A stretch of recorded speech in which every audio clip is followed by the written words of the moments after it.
Welcome back, everybody, to His Heartbeat. Yay, it's so great to be with everybody here again. And as I always promise you guys, I get the best. So I have Liz Dall here, and she's going to talk to us about our bodies and health and how that ties into our relationships with others, with God. So welcome to our show, Liz. Thank you so much for having me. Yeah, and she has her own podcast, which we'll gladly advertise here. The Women or Women of Wellness.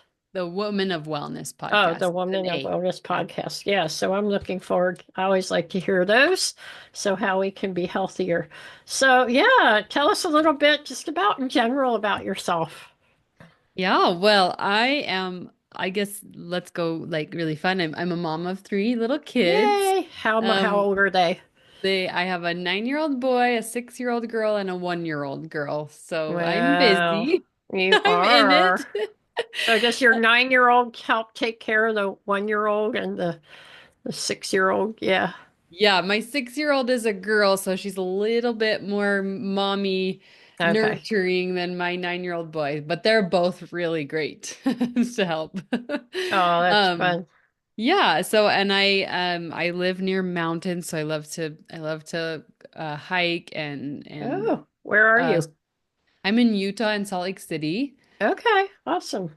Yeah, and I am a women's health and nutrition coach. So I help women heal their relationship with food and their bodies so that they can create healthy, sustainable habits to show up for the life that they want to live and do what they want to do.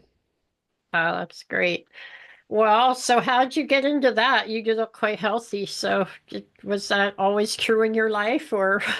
Not always true. I grew up on canned beans, canned peas, and canned corn. And that was Okay. the only vegetables I knew. So I was not raised in this. And I actually started my journey going into nursing in nursing Mm, school and got a particular assignment that through a series of long stories, I decided I actually really wanted to be on the preventative side of things. It was sometimes hard to see some of the the chronic illnesses and things that I knew that were preventable with lifestyle. And so I actually decided to enroll in a more of like an exercise physiology wellness coaching program so I could help prevent illness yeah. rather than treat it. Hmm. That's awesome. Yeah, I went to my general practitioner doctor for my whatever appointment and so I'm telling her different things that are helping me, that I got from my functional medicine coach. And she's like, well, what's that? And she just kind of rolled her eyeballs back, like, well, okay. I was like, oh, so frustrating that she just really is not clued in at all to how supplements can help. And, um, that you don't just always give an antibiotic or wait till something's broken or whatever for you. Yeah. That's awesome. So you got into that, and from that, did you start coaching or how did that work? Well, I started in personal training actually. Hmm. And it's interesting, the way I got into coaching is through personal training. I started giving my clients, textbook perfect plans, and they would come back and say, I didn't follow it. And I would say, well, this is what's going to get you results. You've got to follow it. And they'd be Mm, like, well, life got in the way. And what I realized was, textbook perfect plans don't fit in imperfect lives. mm, And so I kind of continued down the path of how do I actually help support changing behavior long term? Because a 30-day transformation or a diet or mm. whatever isn't really going to last you long if you don't know how to maintain that. And so I really wanted to help people maintain healthy habits so that they could do kind of, you and I were talking a little bit before the call just about being able to show up and serve in the way that you want to serve, right? When you feel good in your body, Hmm. you can show up better and you can do better and you can, fulfill that measure of what you Yeah. feel like your creation was for. And that's really what I wanted to help with is, your goals are different than mine. Your ministry is different, right? Your service is different, but you need to feel good enough in your body to be able to do those things that fuel you. Yeah, that's so true. I know, I've been in Christian work more years than I want to say, or you know how old I am. But anyway, it's like 40 some years. And yeah, and it's like I've discipled women all my life, but we just would talk about how they can grow in Christ and the Bible and how you can serve in the body of Christ and meanwhile half of us are getting burnt out or just doing too much and oh, I don't have time to make dinner, so I'm just going to get some fast food or just things like and you didn't think twice about it. There was no mention of the connection of a healthy body with being a servant of Christ. So I think that's awesome. So yeah, lead on, girl. What are some of your suggestions, especially for those of us that really want to serve God, but we want to be at our best? Yeah, well, it really starts with identity. And kind of creating a home in your body, right? Recognizing that I'm one. Who I am is in my body, right? And I can show up only as good as my body feels and as I feel in my body. And so really it starts with creating that relationship with your body to say, "Hey, we're going to work together. I'm going to serve you. I'm going to give you what you need, sleep, stress management, right? Prioritize nutrition, prioritize movement, things that help support a healthy body."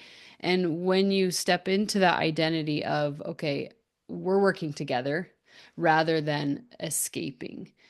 So often, women especially get caught up in um, eh, trying to match an ideal standard body image, and we lose sight of our mission. We lose sight of our purpose because we get really attached to a number or a look. Um, but the reality is that our body is worthy of being nurtured and nourished at Hmm. any time, at any size, and supported so that you can then um, serve in the capacity that you have. And we have to first start creating that relationship to say, okay, my body was good. God created this for me to then use, right? To use to serve. And I've got to get in that mindset of it's good even if I'm feeling like things aren't the way that they aren't perfect. They're not going to be perfect. But I can still see it as good and it's worthy of being nourished rather than punished or shamed because it doesn't look a certain way. Yeah. So if I'm, struggling with weight and you just get lost in shame, that probably makes us a spiral, right? Because that spiral you almost to then treat yourself even worse. Yeah, I mean, if we think about it, it's kind of like that shame cycle. We usually start with the shame cycle with the desire to escape our bodies, right? I Mm. don't like this. I escape. I want to escape my body, and it distracts us, right? It Mm. distracts us from what we're working on. And so then we get distracted in, okay, well, I've got to be restrictive. I've got to punish it. Maybe we wouldn't say that out loud, but we do Yeah. it. We say, okay, I can't have the cookies. I can't have the soda. I can't do this. I have to restrict. And then we stay in that cycle because we lose control at some point. We sabotage. And then we, eventually build up enough disgust, again, usually, to enter that cycle again. And so, yeah, that's where that spiral comes in. Yeah, I just had a crazy thought I never thought about actually, because one of the things we teach in Crown of Beauty is how that we are. the daughters of the King of Kings, the sons of the King of Kings, right? Which makes us royalty, and even says that in Peter that we're royalty. And if you think about like the story of Daniel and the king fed the best of foods, because they're the royalty. And so they didn't eat junk, they didn't skip meals, they didn't whatever, they tried to have healthy things, and they're presenting themselves as royalty, so they were healthy.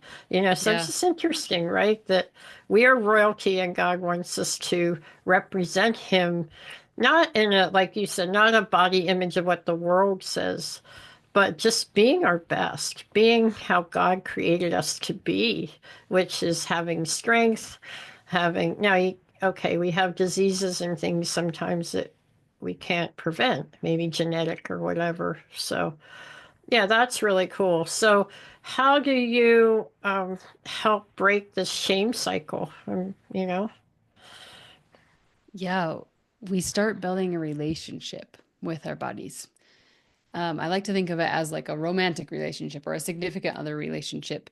If you wanted that relationship to thrive and be successful, you wouldn't ignore that person. You wouldn't speak mean to them, right? You would be kind and you would spend time with them and you would work together. It wouldn't be perfect, like you mentioned. I mean, no relationship is perfect, but the commitment to the relationship can be perfect essentially, right? Where it's like I'm Mm, going to commit to this and work on it. And so it's the same thing. We don't probably realize how little time we spend connecting with our bodies. mm, There's sometimes there's a lot of a lack of trust with our body. Maybe we've struggled with trusting it, or we've struggled with some of the hard things that our bodies have to go through.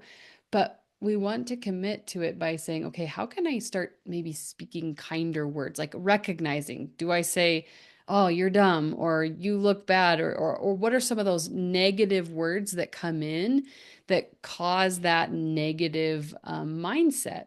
yeah. The other thing is taking time, spending time on your body, maybe going for walks daily, exercise, nutrition.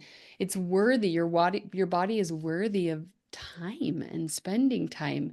So I want you to visualize it kind of like building a relationship with someone you want to be close to and you Mhm. want to be successful. Build that relationship with your body in the same way with the same methods. Yeah, wow. It's interesting to talk to you, Liz, because I feel like we all have a different lingo, right? Yeah. Like, I mean, the lingo we use is there's lies. You're believing lies in your head, and whether that's coming from things that you heard as a child or from the media or even from darkness, from the enemy himself. So I think that those are the lies that are really taking us down, that we want to believe the truth about, that we are valuable people, that we are honorable people, that we have a great purpose and a function. And I know for me that really motivates me to think, wow, I want to live out that God-given purpose with that God-given, to use your words, body, you know. Yeah. And God loves me so much, I can just love myself. I was just saying it to my son. I remember that way back in youth group, we learned the whole thing joy, right? And it said Jesus first, others, then yourself. And I said, I don't know about that, right? Yes, Yeah. Jesus first. That I agree with. But it says love others as you love yourself, right? So if I don't love me the way, because God loves me, if I don't receive that love for myself, because he sees me as beautiful and created in his image, right? If I don't see myself that way, then I'm not going to see others that way successfully, right? But if I really see myself for the fullness, it's for me, kind of what you're saying, Liz, is I fell in love with who God made and stopped rejecting myself. Then suddenly I wanted to share that with everybody and say, hey, you're loved too. You're beautiful too. You're valuable too. And that's what my ministry is all about. So, kind of a different way of saying it, but we're on the same page for sure. Yeah, I love that. Yeah. So tell me some of these, how you develop habits. If you spent your lifetime, like you said, eating out of a can, and then you get busy, and what do I do to get Yeah. So free of that? maybe talk about a little more about healthy habits and how do Yeah, we that'd be good. improve them. I have kind of a very simple like four-step method. So I thought maybe we could walk through that today. Because as we're starting to build that relationship, then we have to do things to support that relationship, right? Hmm. We need to do things that support a healthy body. And the first thing that I always suggest is start with movement. Hmm.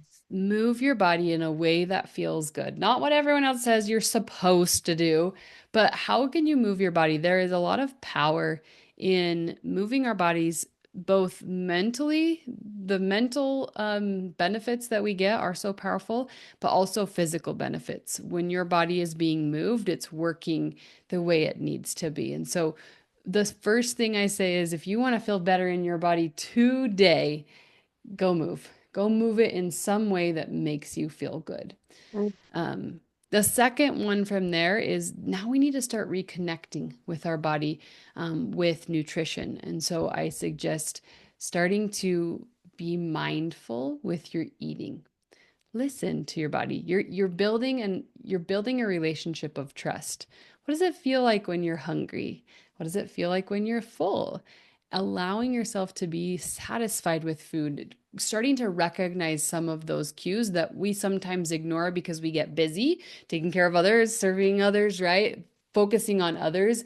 And this is where I come in and say, be a little selfish here because being able to focus on yourself helps you serve others better. And so being mindful about your food. How am I feeling? I want to stop when I'm full, eat when I'm hungry. Don't ignore those cues and wait until dinner and you're starving and you overeat. And also allow yourself to stop when you're full instead of, eating with emotion, but rather listening to those cues. There's The little tips too, right, in that I'm sure, like I was reading 2 nights ago about the value of chewing your food completely. Yeah, Because when those of us who are always busy, we just wolf down our food and we're swallowing it. And I mean, you can explain this better than I understand. There's something about your saliva, right? Can you yeah, explain that little whole yeah. thing? What goes on and how that affects you getting full? Explain all that. Yeah, well, I mean, there's a couple like physiological things as well as just like physical changes that happen. So yeah, physiologically, you have hormones, you have receptors that basically signal, hey, we're gonna digest this particular food, and depending on the nutrient it is, so fiber usually slows things down, so it helps us feel fuller, longer. But also just the expansion, the physical expansion of your stomach. Mm, Sometimes when we eat too fast, we don't pay attention and we get over full. And when we allow ourselves to chew our food, I think they say digestion starts in the mouth. And that was a yeah, perfect right. example where you're chewing your food and allowing yourself not only to physiologically get things working, but also to emotionally say, hey, this food tastes good. It's satisfying to me. So I Mm, don't go back for other things that satisfy me later, right? I want to be satisfied rather than what's the word, rushed, not paying attention to it. And then feeling your stomach expand, feeling those feelings of fullness so that you don't overeat past the point of discomfort. okay. Okay. Good. Yeah. Yeah. Any others with that? Yeah. Like the mindfulness? Because I don't think we do that. We don't take time. So what's the problem with I experience this a lot where I don't have time to eat, and then like you said, you go maybe 2 or 3 hours past a normal routine of eating. Maybe you're eating at 3. I know my husband and I'll come in the door, he'll come in like at 4:30 and and he's eating lunch, I'm like, yeah, me too, you know. So what's the danger in that, or what is the negative impact on your body of doing that? Typically, the danger is overeating Mm, Because what happens when you let your body get too hungry, it's kind of like a swing.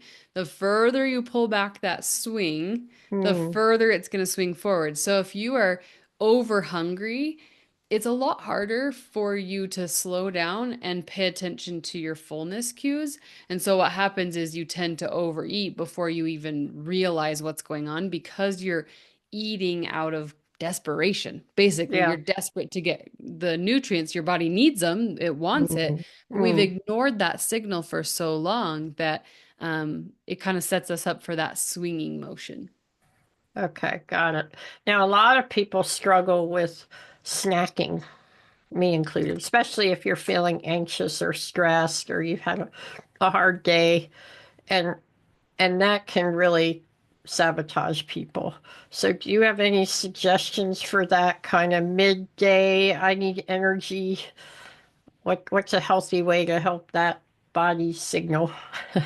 Yeah, and you know, it sometimes you do. So it's important to understand the difference between physical hunger and emotional hunger. Okay. Sometimes you physically need to eat something, and I suggest you try to balance as much, you know, proteins, carbohydrates, and fats with that as possible so that you can um, recognize that you're giving your body the food that it needs. But I usually tell people before you go for a food that's maybe not a meal time or it's just kind of a weird situation, like a quick, I'm going for something, Yeah. just take a minute to pause and ask yourself, what is going on here, right? What am I feeling? Identify the emotion, name it. I feel stressed. I feel overwhelmed. I feel hungry, right? If you're hungry, then you eat. And then from there, you just say, okay, what do I need? What do I need right now? And it's very simple. You usually need the opposite of the emotion that you're experiencing. So if you're stressed, you usually need calm. If you're tired, you usually need energy. Mm. And so then from there, you just ask yourself, what can I do now? Do I have 5 minutes to go on a walk and kind of energize myself again? Do I have 20 minutes to take a nap so that I can reset? Do I need to do some breathing before I dive into this? And then you can come back and revisit and say, okay, do I still want it? I can eat it mindfully. Maybe I am hungry, or maybe I want like a little snack for to enjoy rather than doing it out of like, I'm desperate, I'm just gonna grab it to like numb this emotion. Yeah. We've identified the emotion and worked through it, and then we can go in without guilt or shame because we've made a choice that feels more of a choice rather than like a desperation. And maybe thinking ahead. I mean, getting coaching can help, y'all. You're a coach, right? Do you still take clients Yeah. online or only in your state or Online, yeah. okay, out of state is okay?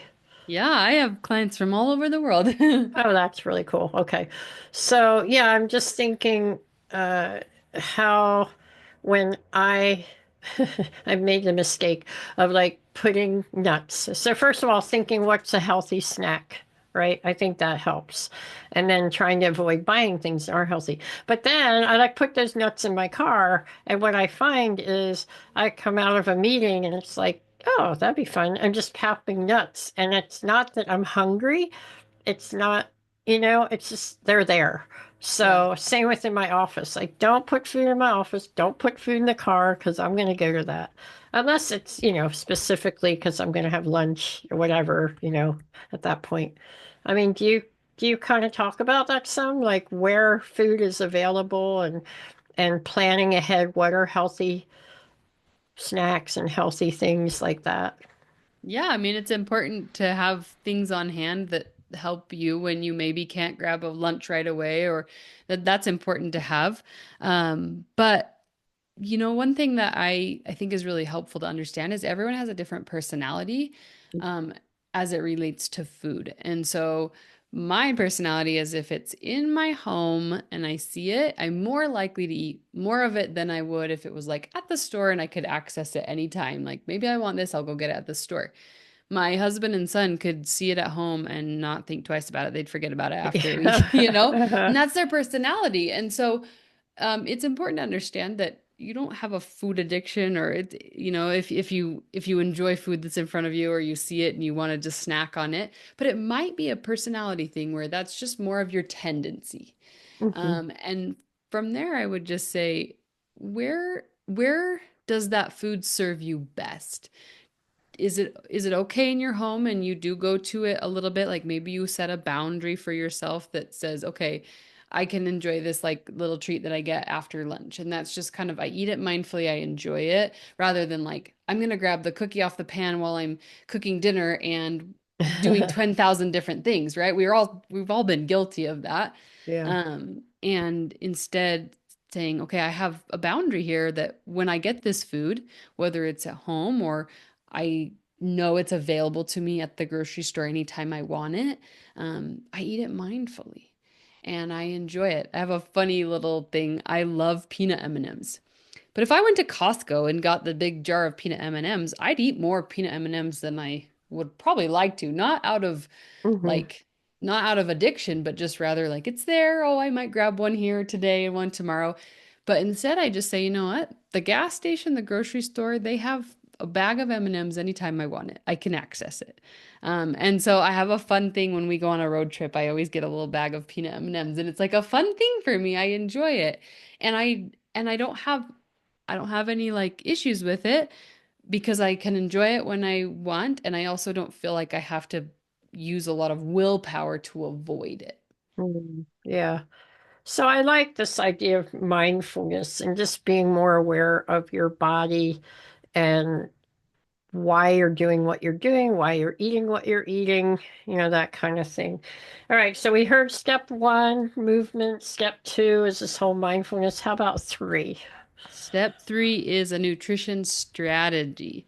If you want to be able to rely on your body's hunger and fullness cues, you need to give it the right nutrients, Mm. right? Just mindfully eating a cookie all the time is not going to give you all the nutrients you need. And so I suggest, making sure your plate has a balance of protein that helps you with fullness and satisfaction. And then carbohydrates give you energy and fiber. And fats are fuel for your brain, and they also help with satisfaction as well as a lot of cellular functions. And so we really want to try to balance our plates with proteins, carbohydrates, and fats so that our body can then give us the right signals. Oh, I'm full, I'm satisfied. If we just eat like let's say a bagel and cream cheese, we have some carbohydrates and some carbohydrates and carbohydrates and then a little bit of fat, and we wonder why we're craving more of that sooner. So we're hungrier sooner, we're craving more carbohydrates. It's because our body wasn't given the right nutrients, the proteins, to say, oh, I got what I need, so I'm not going to come at you with a craving later. So where does the vegetables and fruits fit into They that? do. You're right. I totally messed that up. I didn't even add that in. I'm like, whoa, Vegetables and fruits are typically fiber and carbohydrates. They usually fit into um, okay. that realm. So fruits are more carbohydrate. They're good sources of fiber. And veggies are kind of cool because veggies sort of get their own little category. They as eat as much as you want, basically. Yeah, and it's always for my cooks, always dark greens, dark greens, dark greens. There's so much nutrition in those. So if we can learn to do that, that's awesome. So when you say strategy, does that mean that you're thinking through foods that would add to that, and you're thinking through foods that probably would not add to that? Exactly. Yeah. I like to I'll try to make this visual with the listening, but the palm of your hand is a really good portion guide. So, one palm of your hand size is a good size serving of protein. A fist of your hand is a good size serving of vegetables. A cup, like a hand cup, is a good size serving of carbs. So that could include carbs, also include the fruits, like we mentioned, and then a thumb size of fat. And so having that balance can really help you get the right nutrients that you need. Yeah, and I mean, we don't have to get into all this, but like the kind of fat is important, the kind of fruit or carbs. When I think of carbs, this is probably just wrong thinking. I just thought of, oh, that's bread and I'm gluten free, so that there you go. But if Yeah. you're including, vegetables and fruits into these things, then that's a different story. Yeah. Yeah. And gluten-free is still carbs. It's just a different kind of carbs, right? Yeah. Yeah, that's true. Exactly. All right, how about number 4? Number four is endurance. Keep showing up, keep going. You've got three strategies, and now you just need to implement that into your life. It's a rinse and repeat habit where you say, okay, how do I get movement in my life? How do I make sure I'm, listening to my body and the cues it's giving me, and then making sure that I'm supporting it with nutrients that my body needs. And as long as you keep doing that, your body will support you long term. Okay. All right. So, in all this, how can your faith with God, how can your walk with God help you in all this? Yeah, that's How's such a it correlated? good question. Um, I think about babies, and we're going to talk about babies. So, babies are born with a gift of knowing and meeting the needs of their own body. And I think that they have a really special connection to God at that age. They're kind of fresh. They're fresh on this earth, and they they know what their bodies need, and they'll tell you. And, as we age and we go through life and our bodies kind of get beat up a little bit, we lose touch with that gift that I really believe is God-given. And Mm, if you can return to being childlike, right? Being submissive and being able to recognize I still have this gift inside of me. It was given to me by God, and I just need to remember. I need to return to it and reconnect and recognize I am capable of knowing and meeting the needs of my own body. And I hmm don't have to listen to all the noise out there, right? The distractions that can distract me from my purpose that God has created me for. Then I can kind of streamline. I can stay focused because I'm connected with my body.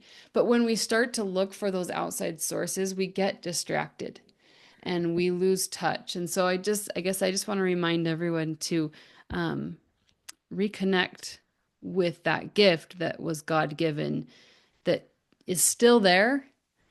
We just need to find it. yeah.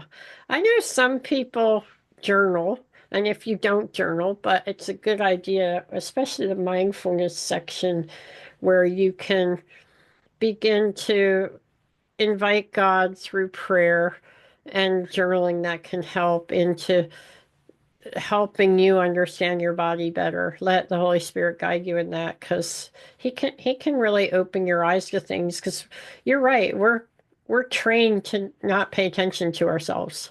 Yeah. You know, we're trained to think about, and it's not even think about others, it's just thinking about life, getting to work on time and doing my job or doing my studies or whatever it is that you're doing and trying to get along with my boyfriend or my husband and helping my kids and changing diapers. You feel like you don't have time to think about yourself. So I think taking that time if you have prayer walks, doing the movement. I know when I move, I pray, you know, I do better praying when I'm moving for some reason.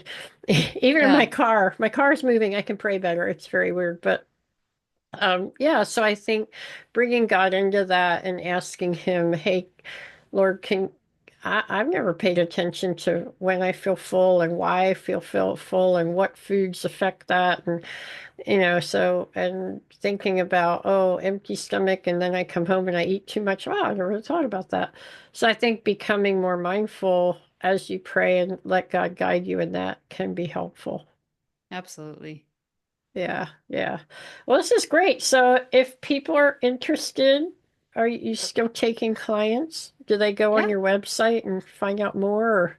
Yeah, they can. And I'll actually send you a link. I have a free 6-minute audio mindful eating meditation. So if someone's like, I need to learn how to reconnect with my body in those cues, Okay. we can include that link for you, and you guys can download it and just kind of start that reconnection process. But yeah, if you're like, hey, I really need help with my relationship with food, maybe I've been on the diet struggle for a long time, or my body is holding me back from showing up in my higher purpose. Yeah, I absolutely would be happy to help anyone through that. That's great. All right. So you have a website they can, you said it's with Yes, the a Woman of Wellness. womanofwellness.com. Yeah. Okay. All right. And also same the podcast, the Woman of Wellness podcast. That's great. Yes. Well, thank you so much, Liz. We appreciate it. It's Liz Dall, Dall, if you need to look it up. Is it Elizabeth on the site or Yeah, Elizabeth probably would Elizabeth you'd Dall? find me better. Okay. Yeah. Okay. That sounds great. Well, I'm sure this was really helpful, especially, when we're gonna be here we're in the summer and we want to look good and Yes. we start thinking more about this in the summertime. So this is great. Okay, everybody, well, have a great week and be mindful of what you're eating. Pay attention to your body. What is it doing when you eat, when you don't eat, and all these things, and it'll help. It's a great first step. Thank you so much, Liz. Thank you. And yeah, so we'll all see you next week, and great to be with y'all. Have a good week.